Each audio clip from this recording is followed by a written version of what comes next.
እፎይ ወንድ ከሆነ ኢምራንን አወያያቸው ማለት ሁሱ አፈርድ ጀግናችን ስትለው አልነበር እንዴ?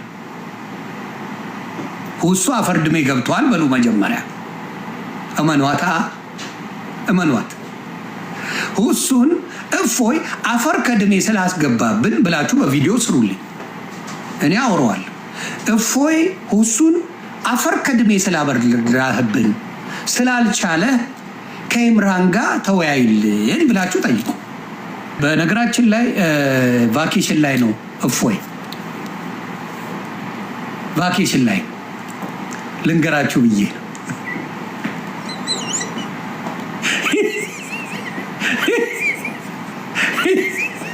ቫኬሽን ላይ ነው ድል ስላደረገ ቫኬሽን ላይ